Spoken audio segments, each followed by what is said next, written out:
एक साधक का प्रश्न आया है कि वो लंबे समय से कपालभाति व सूर्य नमस्कार कर रहे हैं और इनके अंदर बहुत सारी बीमारियां देखी गई हैं। उन्होंने मुझे बताया कि उन्हें हाई बीपी, पैनक्रियाज में इम्बैलेंसिंग, आंतों का कमज़ोर होना, गुस्सा, चिड़चिड़ाहट, ध्यान न लगना, मन का डिस्टर्ब होना, गलत विचार, नेगेटिविटी, ये सब समस्याएं देखने को आई है। और जब मैंने इन कारणों को देखा तो मुझे ये हास्यास्पद लगा और जानकर बहुत दुख भी हुआ जब उन्होंने मुझे बताया कि उन्होंने रोज़ 108 बार सूर्य नमस्कार का प्रयोग किया। सूर्य नमस्कार, इसमें कोई संदेह नहीं है, एक बेहतरीन योग की प्रणाली है जो आपके पूरे शरीर को एक बेहतरीन ऊर्जा देती है, आपको बीमारी से दूर करती है, मन में पॉजिटिविटी लाती है। स्ट्रेंथ के लिए, फ्लेक्सिबिलिटी के लिए भी सूर्य नमस्कार का कोई जवाब नहीं है। क्यों ये साधक आज सूर्य नमस्कार करने के पश्चात भी खुद को बीमारियों से संघर्ष करता हुआ देख रहा है? और इसका बड़ा कारण है 108 बार सूर्य नमस्कार। या अगर मैं दूसरे शब्दों में कहूँ, सूर्य नमस्कार को एक क्रिया के तौर पे करना, कपालभाति की तरह करना। चिंता मत कीजिए, कपालभाति पर भी मैं लौटूंगा, कपालभाति को भी मैं खुलासे में लाऊंगा। अभी ध्यान से देखें। पहली बात, हठ योग में जो सूर्य नमस्कार के केवल 9 राउंड बताए गए हैं, ना जाने वो कौन से लोग हैं जो ये लगातार बता रहे हैं कि सूर्य नमस्कार को महज एक व्यायाम के तौर पे कीजिए। लोगों ने तेज सूर्य नमस्कार किया, अपनी सूर्य नाड़ी को तेज कर दिया, भीतर बहुत ज़्यादा गर्मी आ गई और इसका जो नतीजा निकला वो है अत्यधिक बीमारियां, नींद की कमी होना, स्ट्रेस का आना, चिड़चिड़ापन होना, कब्ज का होना, एसिडिटी का होना, बॉडी में पेन होना। ये जो बड़ी बीमारियां उभर के आई हैं, इसमें लीवर संबंधी समस्याएं भी आती हैं, किडनी का ख़राब हो जाना या यूरिन संबंधी समस्याएं या sexual disorders, mental disorders also, जो भी मानसिक समस्याएं हैं, नर्वस डिसऑर्डर्स हैं, वो सभी समस्याएं देखने को मिली है। करते हैं सूर्य नाड़ी की। मैंने पहले ही अपने वीडियो में सावधान किया था आपको कि सूर्य नाड़ी पर आपको कम ध्यान लगाना है। सूर्य पहले ही ब्रह्मांड में फैला हुआ है। लगातार हमारे काम का लोड, बढ़ता हुआ तनाव, काम का प्रेशर, फैमिली की जिम्मेवारियां, एक दूसरे से गला काट प्रतियोगिताएं, ये हमारे भीतर के स्ट्रेस को, सूर्य को, गर्मी को पहले से ही बढ़ा रहे हैं। जैसे जैसे हमारा सूर्य बढ़ता है तब हमारा सिंपैथेटिक सिस्टम बढ़ जाता है, जिसको शास्त्र फाइट एंड फ्लाइट मोड कहता है। हिंदी में जिसको हम कहते हैं लड़ो या भागो। अर्थात कोई भी चैलेंज आया, कोई भी मुश्किल कार्य आया तो आपका जो माइंड है, आपका जो दिमाग है, वहाँ से भागना चाहता है, वो उसको स्वीकार ही नहीं करना चाहता। और इससे शुरू होता है स्ट्रेस का दौर, एंग्जाइटी का दौर, चिंताओं का दौर, नेगेटिविटी का दौर, क्योंकि आप किसी चीज़ को एक्सेप्ट नहीं करते, आपका माइंड उससे बचना चाहता है। जैसे जैसे सूर्य नाड़ी बढ़ती है, हमारे अंदर तनाव, गुस्सा, संघर्ष बढ़ता है। लेकिन आजकल टीवी पर कुछ ऐसे महानुभाव आएंगे जो आपसे कहेंगे कि 108 बार सूर्य नमस्कार करें, पावर योगा करें, अपने भीतर की गर्मी बढ़ाओ। लेकिन वो भूल गए हैं योग का जो दारोमदार है वो चंद्र के ऊपर ज़्यादा है। उसमें ठहराव होना चाहिए, उसमें सांसों का तालमेल होना चाहिए। लेकिन इस फटाफट सूर्य नमस्कार की प्रतियोगिता में पता नहीं वो क्या हासिल करना चाहते हैं। इसमें कहीं सांसों का मेल नहीं है, सांस उखड़ रहा है, सांस छोटा हो रहा है और जिसका नतीजा बीमारियां हो रही हैं। हठ योग में केवल और केवल 9 राउंड बताए गए हैं सूर्य नमस्कार के, और सूर्य नमस्कार में आपके 12 स्टेप्स होते हैं और 8 आसन होते हैं। तो 12 × 9 जो मिलकर बनता है 108। अर्थात 9 राउंड से ज़्यादा सूर्य नमस्कार करना आपकी सेहत को खतरे में डाल सकता है। इसलिए जब भी सूर्य नमस्कार करें तो 9 राउंड से ज़्यादा बिल्कुल ना करें।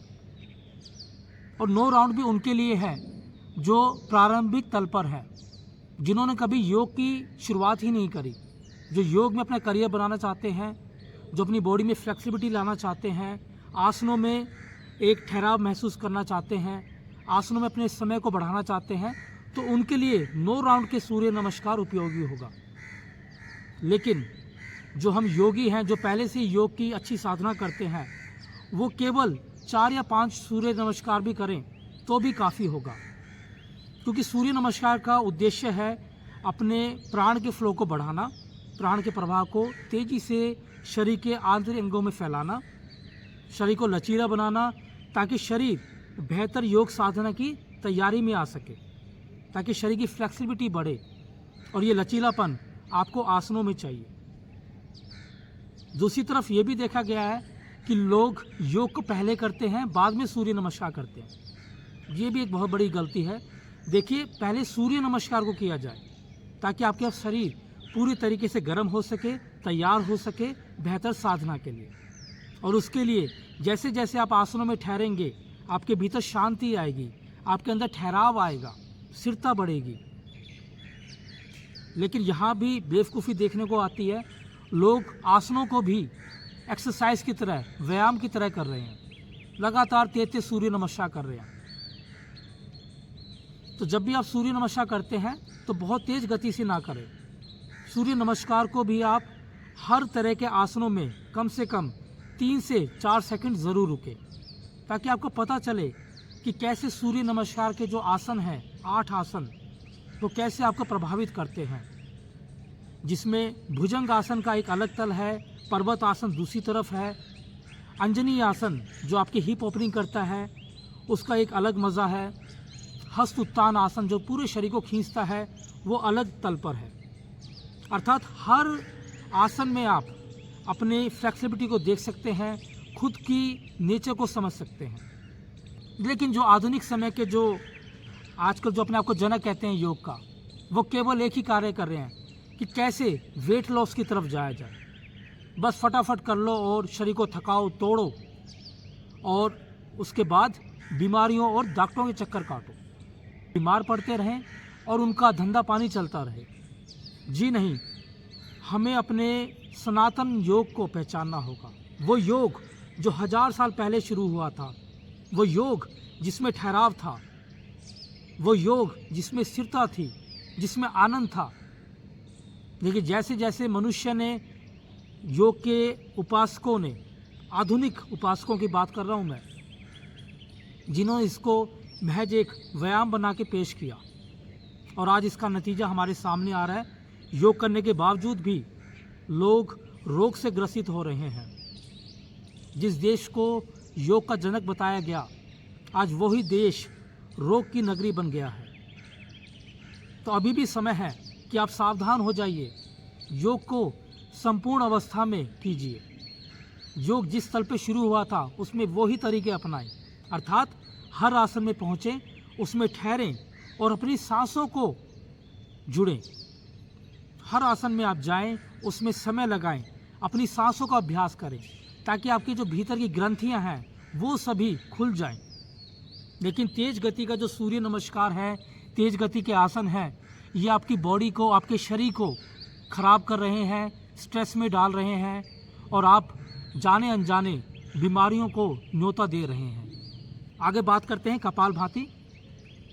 ये भी सुनने में हास्यास्पद लगता है कि आधुनिक समय में कपालभाति को एक प्राणायाम बता के पेश किया गया। हठ योग में कपालभाति महज एक क्रिया है जो षट क्रम में रखी गई है, अर्थात एक क्लीजनिंग क्रिया, आपकी सफाई वाली क्रिया, जिसमें आप अपने नासिका की सफाई करते हैं। अगर आपने कपालभाति करने की ठान भी ली है तो कपालभाति को ज़्यादा से ज़्यादा 1 से 2 मिनट के अंदर ही करें, और ज़्यादा से ज़्यादा इसको 2 बार ही करें। 2 बार से ज़्यादा करना आपकी सेहत के लिए अच्छा नहीं होगा, क्योंकि कपालभाति से हमारा शरीर में गर्मी बढ़ती है। ये महज एक क्रिया है जिसमें आपका सांस छोटा होता है, और छोटा सांस आपके छोटे जीवन की निशानी है। छोटा सांस कभी भी आपको दीर्घायु नहीं बना सकता, परंतु बताया जाता है कि आप 2-2 घंटे कपालभाति करें और अपने वजन को घटाएं, अपने स्ट्रेस को कम करें।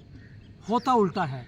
ज़्यादा कपालभाति करने से जो तथ्य निकल के आया है वो ये है कि ज़्यादा कपालभाति में जोर लगाने से हमारे भीतर का सूर्य बढ़ता है। जो मैंने शुरू में बताया कि सूर्य पहले से ही बढ़ा हुआ है, तो क्यों आप उसको अनाहक अपने जीवन में ला रहे हैं। आपको तो चंद्र की ओर बढ़ना है, जो योग का सूत्र है कि जब दोनों नाड़ियों को बैलेंस करें तो ही वो योग का सूत्र निकल कर आएगा, तो ही वो योग अपने संपूर्ण अवस्था में लौटेगा, तभी योग में स्थिरता आएगी। देखिए, मैं सूर्य नाड़ी के खिलाफ नहीं हूँ। थोड़ी मात्रा में सूर्य होना बेहद ज़रूरी है। अपने कार्य को पूरा करने के लिए, एनर्जी को बढ़ाने के लिए, जीवन में संघर्ष करने के लिए सूर्य का होना बहुत ज़रूरी है। लेकिन सूर्य पहले से ही जब बढ़ा हुआ है तो आप क्यों उसको लाना चाहते हैं। और जीवन का बढ़ता हुआ स्ट्रेस लगातार सूर्य को बढ़ा रहा है। आपका कंपटीशन है, बच्चों की पढ़ाइयाँ हैं, फैमिली की देखरेख है, ये पहले ही हमें तनाव में डाल रही है। हमारी जिम्मेवारियाँ भी हमें स्ट्रेस में ला रही है। तो अब आपको शांति की तरफ लौटना है। तो कपालभाति करने की बजाय अगर आप गहरी सांसों वाले अभ्यास करें, प्राणायाम करें, प्राणों का विस्तार करें, ताकि आपका अंदर का पैरासिम्पैथेटिक सिस्टम, जिसको हम चंद्र नाड़ी कहते हैं, वो बेहतर हो। और वो चंद्र नाड़ी ही है जो बार बार आपको रिलैक्स करती है, डाइजेस्ट करती है, आपको भीतर से जोड़ती है। जब आप तनाव में होते हैं, जब आपको लाइफ में रिजेक्शंस मिलते हैं, लोग आपको नकार देते हैं, आपका साथ छोड़ते हैं, तब आप अंदर से टूटते हैं। ध्यान रखिए, जैसे जैसे आप टूटते हैं लाइफ में, आप ब्रोकन होते हैं, आप विचलित हो जाते हैं, तो ये योग ही वापस आपको जोड़ता है। ये चंद्र ही आपको रिपेयर करता है, शांत करता है, बेहतर करता है। तो आज से 108 बार सूर्य नमस्कार ना करें, केवल 9 राउंड ही आपको करने हैं। दूसरा, जल्दबाजी से बिल्कुल बचें। आसनों को केवल आसन की तरह किया जाए तो बेहतर होगा। सूर्य नमस्कार को भी धीरे धीरे करें, मज़ा लेकर करें। कपालभाति को थोड़ा ही करें, केवल 2 बार। और शाम के समय कपालभाति बिल्कुल ना करें। जिनको पहले से हाई बीपी है, हाई कोलेस्ट्रॉल बढ़ा हुआ है, सांस गति पहले से ही तेज है, हार्ट की ब्लॉकेजेस है, हार्ट प्रॉब्लम्स है, भाई वो क्यों कपालभाति में इतना समय लगा रहे हैं। उनको ज़्यादा से ज़्यादा भ्रामरी करना है, ओमकार करना है, ज़्यादा से ज़्यादा प्राणायाम की तरफ बढ़ना है, ताकि भीतर का चंद्र आपका ज़्यादा से ज़्यादा बढ़े। आशा करता हूँ आज ये चौंकाने वाला सच आपको अंदर से झकझोर देगा। फिर भी आपके अंदर कोई प्रश्न है, फिर भी कोई दिक्कतें आ रही हैं, तो मुझसे सीधा संपर्क करें।